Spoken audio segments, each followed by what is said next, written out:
Hello everyone, welcome back my YouTube channel. तो guys, एक और एडवर्टीजमेंट यानी एक और वैकेंसी का नोटिफिकेशन निकाला गया है, तो उसकी डिटेलिंग इस वीडियो के अंदर हम देने वाले हैं। तो आप वीडियो में अंत तक बने रहें। यदि आप चैनल में नए आए हैं तो चैनल को सब्सक्राइब कर लें और लाइक एंड शेयर ज़रूर कर दें। चलिए हम इसकी डिटेलिंग यानी कि इसका हम जो मेन पॉइंट है उसको कवर करेंगे इस वीडियो के अंदर। तो आप यहाँ जैसा कि देख सकते हैं, national health mission Uttar Pradesh की ओर से ये वैकेंसी निकाली गई है। Detailed advertisement guidelines and selection process for direct recruitment of 5582 contractual position of community health officer यानी सीएचओ की जो वैकेंसी है, integrated course through document verification process. तो गाइस, सीएचओ की वैकेंसी है, बल्क में है, यानी 5582 यानी 5582 टोटल पोस्ट है। यहाँ हम मेन चीज़ कवर करेंगे, इसमें आप देख सकते हैं डेट वगैरह यहाँ। इसके बाद एक्टिविटी यहाँ जो go live of online application form की जो डेट है वो कब से स्टार्ट हो रही है, 29/1/2024 11 AM से, यानी 29/1/2024 11 बजे से ऑनलाइन एप्लीकेशन स्टार्ट हो जाएगा। और closure of online application form की जो डेडलाइन है यानी लास्ट डेट है वो 7/2/2024 11:59 यानी कि 7 फरवरी 2024 तक है। तो ये आपको ज़रूर ध्यान रखना है। इसकी जो ऑनलाइन की जो डेट है स्टार्ट होने की एप्लीकेशन की, तो 29 तारीख है और 7 फरवरी इसकी लास्ट डेट है। ये आपको ज़रूर, इसके पहले यदि आप एलिजिबिलिटी रखते हैं तो इसके पहले आप ज़रूर अप्लाई कर दें। आप यहाँ देख सकते हैं, जैसे the national health mission NHM UP seeks to provide universal access to equitable affordable and quality health care. तो हेल्थ केयर से रिलेटेड यानी कि टोटल हमने पोस्ट की बात कर ली। कॉन्ट्रेक्चुअल बेसिस पे ये वैकेंसीज है जो 5582 पोस्ट है टोटल ये। इसके बाद चलिए हम देख लेते हैं वैकेंसी कैटेगरी वाइज, जो वर्टिकल रिजर्वेशन वगैरह है वो देख सकते हैं यहाँ। तो यहाँ NHM UP is seeking application from eligible candidates for 5582 contractual vacancies of community health officer CHO detail of which is mentioned below. ये आप देख सकते हैं वर्टिकल रिजर्वेशन वगैरह इस वाले कॉलम में, हॉरिजॉन्टल रिजर्वेशन, ये सारी चीज़ें दी गई। UR की जो वैकेंसी है 2233 है, EWS की 558 है, OBC की 1508 है, SC की 1172 है, ST की 111 यानी 111। टोटल पोस्ट की बात करें, टोटल वैकेंसीज 5582। अब रिजर्वेशन वगैरह जैसा देख सकते हैं, वर्टिकल हॉरिजॉन्टल रिजर्वेशन, ये तो रही वर्टिकल रिजर्वेशन। हॉरिजॉन्टल रिजर्वेशन में बात करें तो वुमेन 1116, पीडब्ल्यूडी ये 233, एक्स सर्विसमैन के लिए 229 वैकेंसी, यानी डिपेंडेंट ऑफ फ्रीडम फाइटर के लिए 111 वैकेंसी। तो ये रही वैकेंसी का जो हॉरिजॉन्टल एंड वर्टिकल रिजर्वेशन के बेसिस पे जो वैकेंसीज यहाँ पे डिवाइड की गई हैं, तो ये इतनी सारी वैकेंसीज कैटेगरी वाइज यहाँ दी गई हैं। इसके बाद candidate should have a valid personal email ID and mobile number. Candidate जो भी अप्लाई करेंगे, आप देख सकते हैं, please refer annexure 1 for district wise vacancy detail. District wise vacancy detail के भी हम डिटेलिंग में नीचे चर्चा करेंगे। Candidate should be have a valid personal email ID and mobile number. आप कैंडिडेट के पास एक valid personal ID and mobile number जरूर होना चाहिए जो अप्लाई करने वाले हैं। It should be kept active during the entire recruitment process. तो ये आपको एक्टिव रखनी है, चाहे आपकी ईमेल आईडी हो या मोबाइल नंबर हो, ये आपको एक्टिव रखनी है। कब तक? इंटायर रिक्रूटमेंट प्रोसेस, यानी जब तक पूरी प्रोसेस, इस रिक्रूटमेंट की पूरी प्रोसेस कंप्लीट नहीं हो जाती। एलिजिबिलिटी क्राइटेरिया की बात करें, एलिजिबिलिटी क्राइटेरिया यहाँ देख सकते हैं। Qualification candidates who have successfully completed BSc nursing. आपके पास कंप्लीटेड BSc नर्सिंग कंप्लीट होनी चाहिए with integrated curriculum of certificate in community health for nurses CCHN, अथवा post basic BSc nursing course with integrated curriculum of certificate in community health for nurses CCHN from an Indian nursing council, state nursing council recognize institute अथवा university from academic year 2020 onward shall be eligible to apply. तो ये आपके पास आप देख सकते हैं, यहाँ eligibility में हमने यहाँ पे देखा, एलिजिबिलिटी आपके पास क्या होनी चाहिए, BSc नर्सिंग होनी चाहिए या फिर पोस्ट BSc नर्सिंग होनी चाहिए आपके पास। इसके बाद For clarification, the academic year refer to integration of middle level health provider MLHP. Example, student who have undergo 4th year BSc nursing and 2nd year post BSc nursing. आपके पास चाहे 4th year का BSc nursing हो या second year post BSc nursing होनी चाहिए in the year 2019-20 onward and passes the course successfully. ये आप देख सकते हैं यहाँ डिटेलिंग इसकी दी गई है क्वालिफिकेशन की। Candidate must be registered in UP nurses. अब ये सबसे इंपॉर्टेंट पॉइंट है यहाँ, जो candidate must be registered, candidate registered होना ही चाहिए UP nurses and midwives council, but candidates having registration in other state nursing council as nurse and midwife are also eligible. यदि आपके पास किसी आप अदर स्टेट से भी आपका रजिस्ट्रेशन हुआ है, रजिस्टर्ड हैं आप किसी अदर स्टेट में भी, तो आप इसके लिए आप भी एलिजिबल होंगे यहाँ। ये जैसा कि यहाँ दिया गया है, nurses and midwives are also eligible, ये भी एलिजिबल होंगे। यदि आपका अदर स्टेट का भी रजिस्ट्रेशन है तो आप एलिजिबल हैं इसके लिए। इसके बाद यहाँ देख सकते हैं, apply subject to the submission of registration certificate of UP nurses and midwives council within 90 days of their provisional joining at district. यदि आप अब ये देख सकते हैं यहाँ, UP nurses and midwives council within 90 days of their provisional joining at district if shortlisted. यदि आप शॉर्ट लिस्टेड होते हैं तो आपको 90 डेज के अंदर में आपको ज्वाइनिंग करनी पड़ेगी। इसके बाद यहाँ देख सकते हैं, candidates who are not having registration in UP Nurses and Midwife Council but have other state nursing council registration will submit an affidavit on non-judicial stamp paper of RS 100। यदि आपके पास अदर स्टेट का registration है, आप UP nursing council में registered नहीं है, other state का registration है, तो आप 100 रुपये का स्टाम्प पेपर में आप एफिडेविट देंगे। Both at the time of DBP, वो आपको DBP डॉक्यूमेंट वेरिफिकेशन प्रोसेस के टाइम पर देना है, and at the time of joining a CHO at concern district health society that he she must submit his her registration certificate of nurses and midwives council within 90 days of joining in their concern district. आपको 90 days का भी यहाँ पे timing दे दिया जाएगा। Candidate who are not, अब ये 4th point, candidates who are not having registered in UP nurses midwife council. यदि आपके पास यूपी नर्सेस मिडवाइफ काउंसिल में रजिस्ट्रेशन नहीं है and are joining on the basis of other state nursing, यदि आप अदर स्टेट के नर्सिंग अदर स्टेट की जो नर्सिंग काउंसिल का रजिस्ट्रेशन के साथ यदि आप ज्वाइन करते, their joining as CHO shall be purely provisional after submission of registration certificate of UP nurses and midwife council in concern DHS।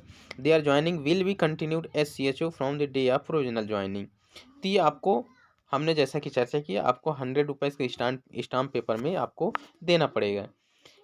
अब 4th पॉइंट की हम बात करें तो 4 पॉइंट यहाँ, सॉरी 5th पॉइंट है, if the candidate fails to produce UP nursing and midwife council registration certificate within 90 days of original joining. यदि आप 90 डेज के अंदर भी आप नहीं दे पाते हैं, कैंडिडेचर सेल स्टैंड कैंसिल, आपको यहाँ कैंडिडेचर, आपके कैंडिडेचर को कैंसिल कर दिया जाएगा।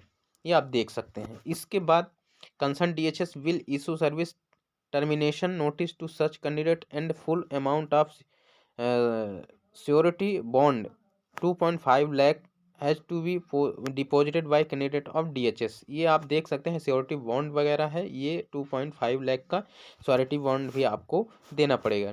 Candidate who are working as CHO in Uttar Pradesh are not eligible to apply. यदि कैंडिडेट जो CHO उत्तर प्रदेश में जो वर्किंग है, वर्किंग पीरियड में हो, वो एलिजिबल नहीं है इसके लिए।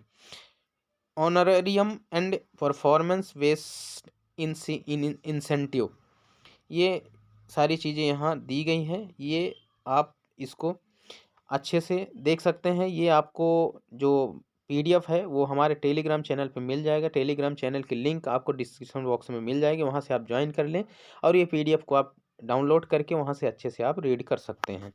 एज लिमिट वगैरह, एज लिमिट की बात कर लेते हैं तो एज लिमिट जो यहाँ दी गई है 21 से 40 साल दी गई है। इसके बाद जो as upper age limit is relaxed, मतलब रिलैक्सेशन जो दिया गया है 5 year for OBC non creamy layer, SC ST को 5 year, 15 year for person with disabilities candidates के लिए 15 year, 3 years for period of service rendered in army for emergency commission.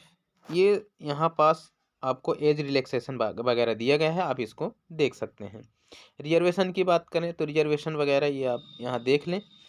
Candidate belong to SC, ST, NCL, PWS category claim benefit for the same must upload a valid SC, OBC, NCL, PW and EW certificate while filling online application form। जब आप application form online fill करेंगे तो उस time पर आपको ये जो candidate belong करेंगे SC, ST, OBC, NCL, PWD, EWS category से, तो ये आपको लगाना पड़ेगा। In case of female candidates caste certificate issue from father side only will be treated as valid. यदि आपके पास जो फीमेल कैंडिडेट हैं कास्ट सर्टिफिकेट यदि फादर की तरफ से है वो भी यहाँ पास एलिजिबल होंगे। Candidate claiming for the benefit of reservation age relaxation must obtain in support of their category certificate issue bye competent authority in case of OBC, NCL, non creamy layer and EWS certificate must be issue between. अब आपका जो certificate है OBC, NCL और EWS का जो certificate है तो वो कब इशू होना चाहिए? 1/4/2022 last date of online submission application for on the format available on exact. तो ये आप देख सकते हैं फॉर्मेट भी आपको अवेलेबल है। ये फॉर्मेट हम नीचे आपको फॉर्मेट के बारे में बताएंगे, वो आपको यहाँ पास फिल करके लगाना है। इसके बाद देख सकते हैं ये सारी चीज़ें दी गई है, यहाँ पूरा हिंदी में लिखा हुआ है, इसको आप अच्छे से पढ़ सकते हैं। ये सारी चीज़ें यहाँ दी गई है कोविड से रिलेटेड। इसके बाद आपको जो इम्पोर्टेंट चीज़ें हैं जो आपको ध्यान रखनी है, जो एप्लीकेशन फॉर्म स्टार्ट होगी और वो लास्ट डेट कब होगी, और एलिजिबिलिटी की हमने बात कर ली। एलिजिबिलिटी यदि आपके पास BSc नर्सिंग है या पोस्ट BSc नर्सिंग है तो आप उसके लिए एलिजिबल हैं। एज रिलैक्सेशन वगैरह 21 से 40 वर्ष तक है। तो ये सारी चीज़ें। अब डॉक्यूमेंट वेरिफिकेशन प्रोसेस आप यहाँ देख सकते हैं। जब आपका document verification process information regarding the date time and venue regarding DBP will be communicated to candidate on their registered email ID। अब देखिए डॉक्यूमेंट वेरिफिकेशन कब होगा? जब आपके फाइनल सिलेक्शन हो जाएगा डॉक्यूमेंट वेरिफिकेशन के टाइम पर आपके पास जो रजिस्टर्ड ईमेल ID या मोबाइल नंबर आप देंगे तो no request for change of DBT date will be in trend in this regard candidate will be invite for DBT in the ratio of 1:10 against the total vacancy। Total vacancies का यानी एक vacancies के लिए 10 candidates को यहाँ पास बुलाया जाएगा। आप देख सकते हैं। तो आपके पास हमने अभी क्या बात की? रजिस्टर्ड ईमेल आईडी और registered email ID and mobile number आपको ज़रूर एक्टिव रखना है। सिलेक्शन प्रोसेस की बात करें तो सिलेक्शन प्रोसेस आप यहाँ देख सकते हैं। Selection shall be purely based on merit and percentage of total marks obtained in high school, intermediate, along with theory and practical of all year of BSc nursing, post basic BSc nursing examination and COVID experience weightage 85 marks obtained in high school, intermediate, all of years integrated CCN BSc nursing, post basic BSc nursing and 15 marks for Covid experience. यदि आपके पास Covid experience है तो 15 marks वहाँ पास आपको मिल जाएगा। Covid experience यदि आपके पास है तो 15 मार्क्स यहाँ से मिल जाएगा। बाकी आपका जो भी क्वालिफिकेशन है उसके बेसिस पे यहाँ पास पूरा 85 मार्क्स का जो वेटेज है वहाँ आपको यहाँ पास मिलने वाला है। For 10th 17%, for 12th 17%, for aggregate of integrate CCN BSc nursing 51%, sample for qualification CGP of CBSE board. तो ये जो आपका सिलेक्शन है वो आपके क्वालिफिकेशन के बेसिस पे होने वाला है। इसके बाद आप देख सकते हैं 100 में से 17% ये मार्क्स ऑप्टेन इन 10th क्लास में 12th क्लास CCN, ये आपका जो BSc नर्सिंग है वो 51%, और यदि आपके पास कोविड एक्सपीरियंस है तो उसके लिए 15 मार्क्स आपको वहाँ मिल जाएगा। तो ये आप देख लेंगे अच्छे से सारी चीज़ें। ये वीडियो काफ़ी लंबा हो जाएगा इसलिए हम इसमें कुछ चीज़ें छोड़ रहे हैं। यदि आपको कोई डाउट रह जाता है तो आप हमें कमेंट बॉक्स में मैसेज ज़रूर छोड़ें, हम आपके डाउट को ज़रूर क्लियर करने की कोशिश करेंगे।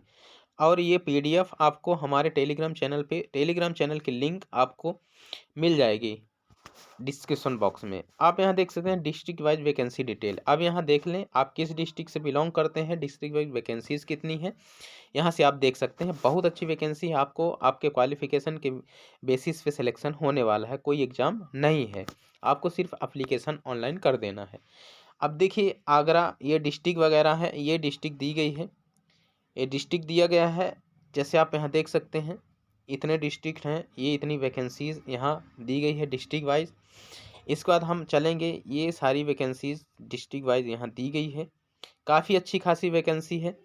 आप इसके लिए यदि एलिजिबिलिटी है आपके पास है, आप नर्सिंग करके रखे हैं या पोस्ट बेसिक बीएससी नर्सिंग है आपके पास, तो आप इसको अप्लाई ज़रूर करें। आपके पास एक सुनहरा मौका है सीएचओ बनने का। तो टोटल वैकेंसीज़ की बात करें, टोटल वैकेंसीज़ 5582 है। तो अब यहाँ जो दिया गया है, यहाँ जो फॉर्मेट है आप फॉर्मेट देख लें। ये फॉर्मेट आपको भर के आपको बताना पड़ेगा, वहाँ देना पड़ेगा। तो ये फॉर्मेट आप ज़रूर याद रखें। ये फॉर्मेट यहाँ से आप निकाल लें और प्रिंट आउट लेके ये अनुभव प्रमाण पत्र कोविड वाला ये आप देख सकते हैं यहाँ। यदि आपके पास है तो इसको निकाल के आप इसको पूरा फिल कर लें। इसके बाद ये देख सकते हैं पूरा फॉर्मेट है अनुभव प्रमाण पत्र का। इसके बाद उत्तर प्रदेश पिछड़ी जाति के लिए जाति प्रमाण पत्र का ये फॉर्मेट है, इस फॉर्मेट में आपको होना चाहिए। इसके बाद ईडब्ल्यूएस सर्टिफिकेट का ये फॉर्मेट है, ये फॉर्मेट आप देख लें। इसके बाद फॉर्मेट आप affidavit for submitting registration certificate for the candidate who are not registered in UP nurses. यदि आप यूपी नर्सेस मिडवाइजरी काउंसिल में यदि आपका रजिस्ट्रेशन नहीं है, on non judicial stamp paper of RS100, ये आपका स्टाम्प पेपर है, इसको आप फिल करके आपको सील साइन करवा लेना है। तो आई होप गाइस ये वीडियो आपको काफ़ी पसंद आया होगा, तो आप लाइक ज़रूर कर दें, शेयर कर दें काफ़ी अपने फ्रेंड्स या अपने रिलेटिव के पास। तो हम आपको मिलेंगे नेक्स्ट वीडियो के अंदर। यदि आपको कोई डाउट रहता है तो आप हमें कमेंट बॉक्स में मैसेज ज़रूर छोड़ें। तब तक के लिए thanks for watching, all the best.